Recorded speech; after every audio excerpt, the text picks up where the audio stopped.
There was a great man who the Nevi'im say was a Tom, Yashar, Yir Elokim, a God-fearing person. His name was Iyov. And Iyov had a question. What's the difference between me and Avraham Avinu? I do the same thing he does. In fact, Iyov comes from Utz, and Utz comes from the generations of what? Nochor. And Nochor is a relative of Avraham Avinu. I'm from the same family. I do kindness. I do goodness. I give my life. I'm called a Yiras Eloshim. I'm a Tam. I'm a Yashar. So what's he me and him? And he's Mitzkaeh. In other words, in the eyes of Iyov, Job, he thinking he's equal to Abraham, Avinu. There's a lot of people that think when they do their acts that they're Avinu, or they're the Vilna Gaon, or the Baal Shem Tov, or they're Rav Chaim Shmulevitz, or they're giving a Shiur. We used to be in my yeshiva, when he spoke, he used to hold his necktie near his mouth, So everybody would, when they would give a svara, they would go like this. You know what I mean? So they think that they're the Rosh Yeshiva giving a svara, where the Rosh Yeshivas go like this. They do those things, whatever the symbol was, that they're emulating and following. And Rabbi Chaim Zimmerman, all of a shalom, many people thought that they can do the same thing he does. What's the difference? He knows, I also learn. Everybody learns from everybody else. I learn the tricks and the trade. So they figure, just like he can do it, I can do it. I'm doing the same. You see the result? So the people said to Iyov, come on, get off your big horses.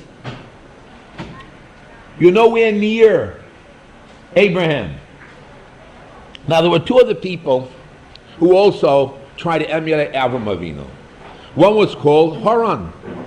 Haran saw that, listen, I come from the same family, the same heritage. You know who I am. You know who my father is. And he sees Avraham Avinu jump into the fire. He's in the fire and it doesn't get burned. He says, I'll jump in too. I'll be saved like he was. I'll do the same thing he had. What happened? Could he emulate? Could he follow? Did he really follow Avraham Avinu? No way. He got burnt. There was another person who felt that he was maybe even better than Avraham Avinu. Who was that? Lot. Lot says, listen, I already learned my tricks from Avraham Avinu. I'll do it myself, independent, on my own strength. Avraham Avinu never tackled real wicked people like Sodom. He only takes these, opens the doors, and he talks to these hippies and these guys open the door and he brings them close. And he gives them food and he makes it, I'm going to do something he can't do. I'm going to go to Sodom, Rishon, and I'm going to change the environment, change the people. I'm going to do something greater and bigger than Avraham Avinu. And what happened? He failed. Couldn't produce.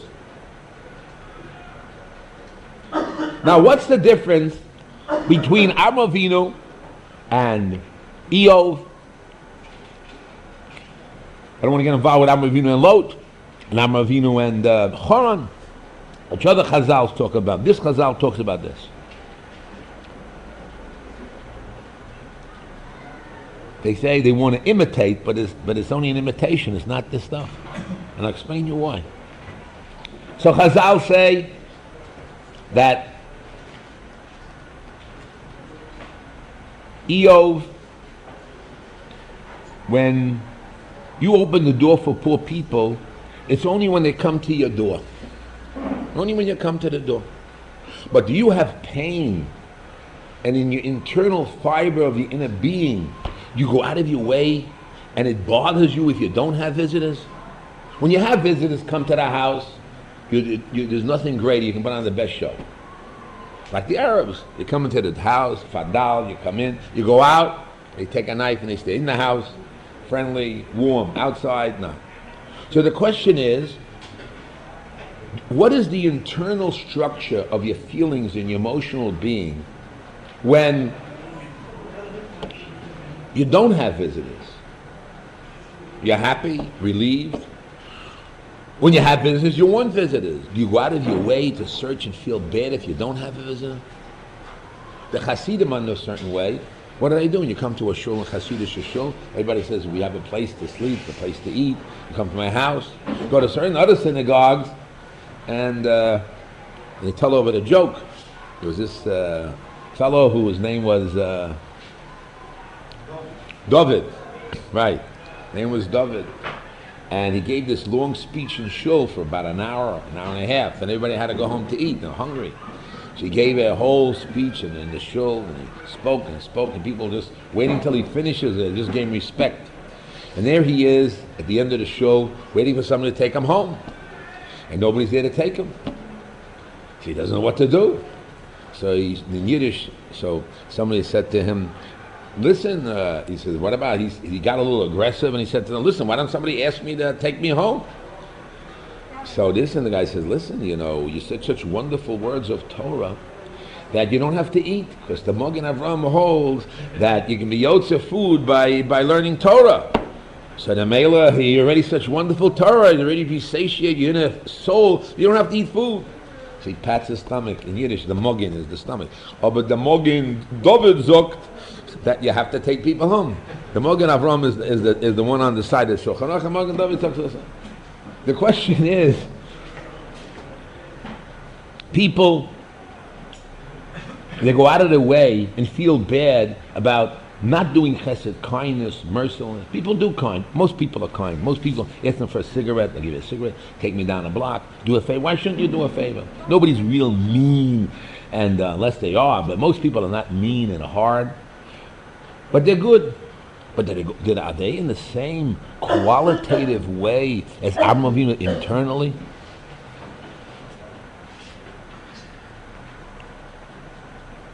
Now that's Avraham Avinu was before the Torah. He had a din of, not the din of B'nai, of a Jewish person yet, of Yisrael yet. It's when we do the mitzvah Achnosas Arach, and we don't do it because Avraham Avinu did it. We're out of the box of B'nai Noach. We're out of the box of Noah. We do it because Moshe Rabbeinu said to do it. So now, what's the difference between us doing Moshe Rabbeinu Achnosas Arachim or Avraham Avinu's Achnosas Arachim? In a certain sense, they're the same, but they're a little different. When Avraham Avinu did Achnosas Arachim, opening the door, it was right after he had circumcision. He was circumcised, and he had this tremendous pain, and it was very hot. And here Hashem, who he loves very much, wants to communicate at 99, comes to visit him, as it says, Vayomer Iyov.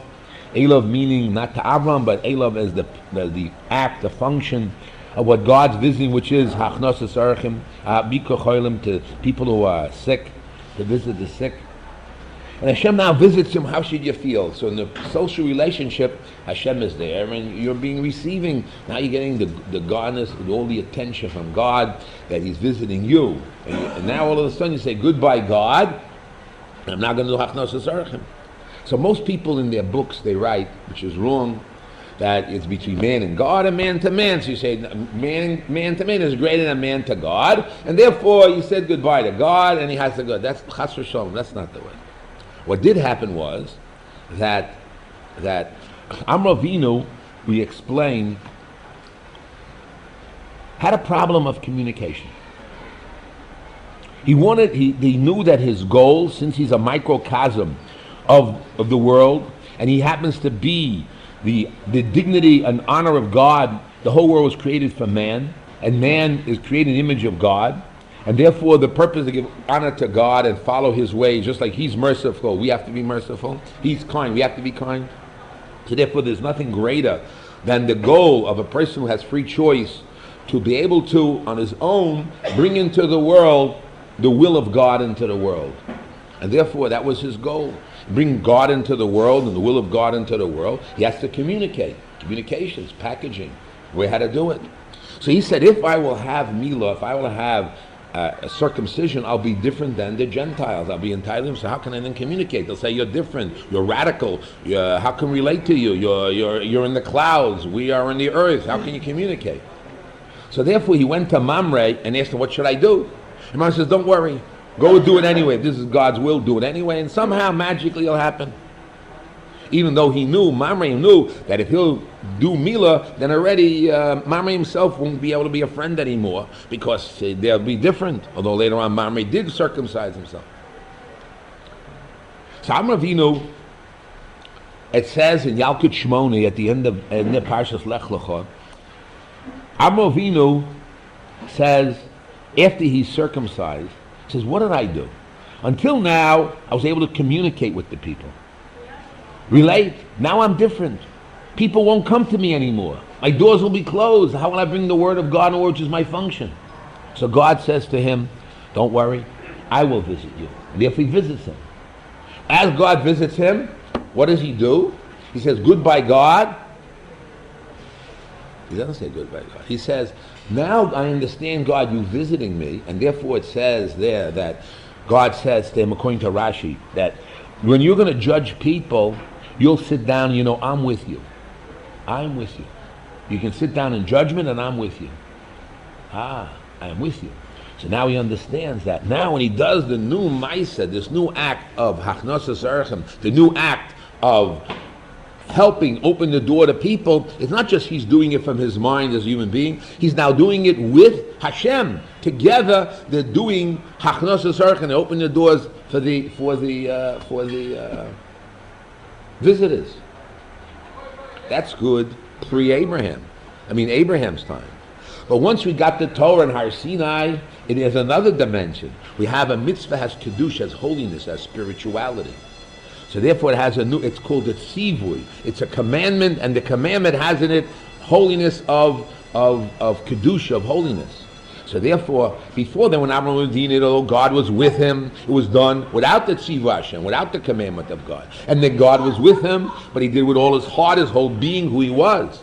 But when after who's supposed to do Hachnosas Erchem, we do it as a commandment, and as a commandment we do it, and then we get the kedusha, which is even a higher form than Avraham Avinu did it without a commandment. The question is, when we do Hachnosas Erchem, are we like Lot? Are we like Haran? Or are we little Avraham Avinus that are doing it? Avraham Avinu plus the kedusha, the holiness of Tzivah Hashem of after Sinai. How do we do it? We say, Mosai Yegiyei Maisei Kamaisa. When will our deeds will be like Maisa Avos?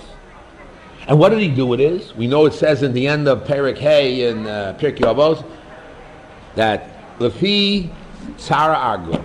It says there that you get judged according to the pain. What does pain mean? It means what you put out, your time, your effort, your energy. What do you get reward for? What you put out? How much do you put out? How much of you, of your real you, is in this act of Hachnosas Erchem? You went to the store, you bought, you didn't act good, you feel good. But is it all of you or part of you? How much of you? Is it you in the shleimus or not? Not that we follow him, that he did the result, but are we internalized, have the same internal mechanism, internal machinery, that we are like little Avraham Avinus plus Har Sinai of Kedusha V'Tzivah Hashem. We see by Ruth HaMoaviyah. Let's talk about Ruth HaMoaviyah, which comes from Lot again. And he tried to emulate Moshe Avraham Avinu, which he didn't produce. He thought he was like it, but he was nowhere near. But since he had some good in him, so out came Moab. But Moab at the end, they didn't go out and give food, they didn't do chesed to Klal Yisrael. So therefore they were put on the Torah puts them on the side. Yet the women, since they did not, were the ones that did not bring but they're not obligated to give the water and the bread to the Jewish people, they still had in them a little chesed. Good. Now what did Ruth do? She had a little chesed. When she was with Naomi, she did something like an Avraham Avinu story, an Avraham Avinu trip. She herself, on her own, changed her internal being and said, "Will you go? I go. I'm ready to die. I'm ready to, no matter what the circumstances. I'm moist never. So I put all my energy, and I will change my way and accept my faith totally with all my being." At that point, what happened? She did like Avraham Avinu. She internalized. She didn't just say, "Okay, I'll go with you, and I'll let fate take its course." She internalized herself, and she changed her whole inner being with Mesiras Nefesh. She became the same way as Avraham Avinu did internally in himself. When we do the Ma'aseh, and therefore because of that she was rewarded, from her came David HaMelech. Because even no matter where she came from, she came from Moab, she came from Lod, she came from a terrible story of a father and daughter that lived together.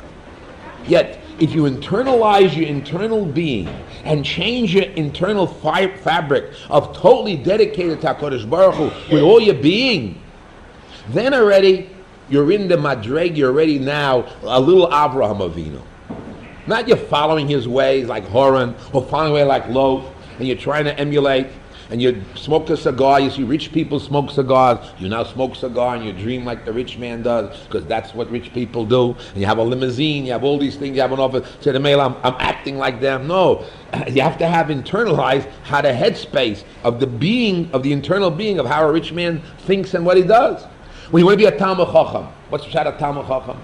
I'm going to do what he does. I'll go to yeshivas, I'll be known, I'll learn, I'll say Torah. But that's not a Talmid Chacham. That's only the external aspects of the internal commitment and internal drive for truth, that nothing stops you but the truth, and ready to Moshe Nefesh and dedicate totally internally, and you have an internal change of your whole being.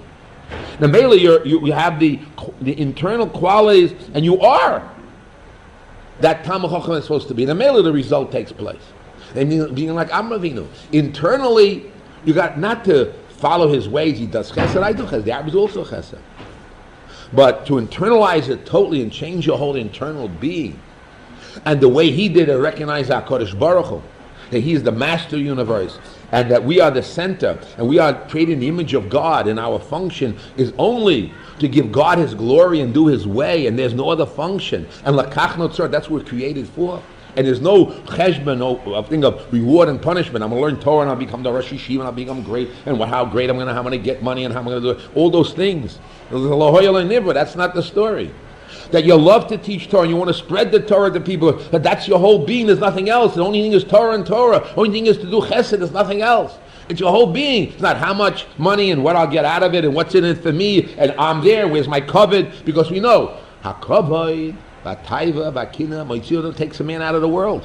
What's that mean? You're off the line. If part of you has kina, part of you has kavod, honor, part of you has taiva, see, you're out of the line, you're not on the line. It has to be an internal part of yourself, that this is your mahus, this is your being, there's nothing should stop you. Nothing, wait, this is what I am, this is my whole being. The greatest pleasure I get is doing God's will. The greatest pleasure I get is doing kindness.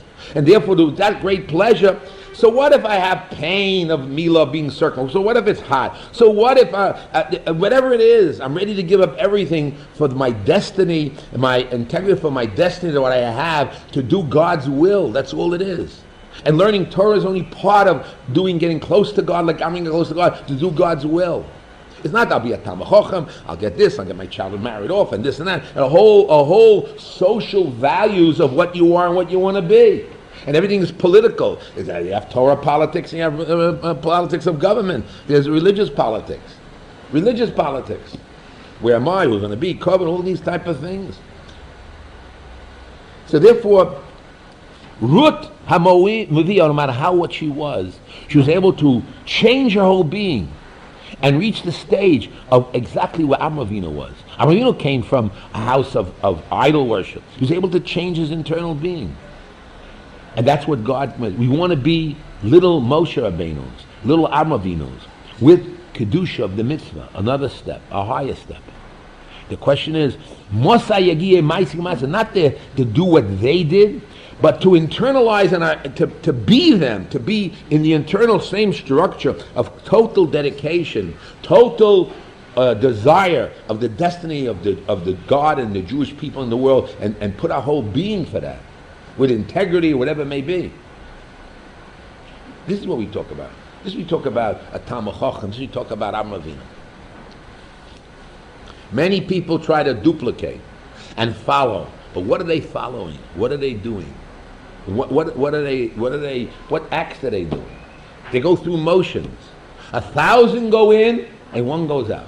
The odds are 1 in 1,000 to become a Talmid Chacham. Hashem should give us the strength to learn, to internalize, to change. That's what Musa is all about. That's what Cheshbon HaNefesh is all about. In order that one changes his internal being to be that Tzelem Elokim, that God dignified, noble individual, to bring the dignity of God in the world and only do His will, and for no reward or nothing, because that is your creation, to give Him glory and dignity in the world, to be that noble image of God, to bring that message into the world and do that function.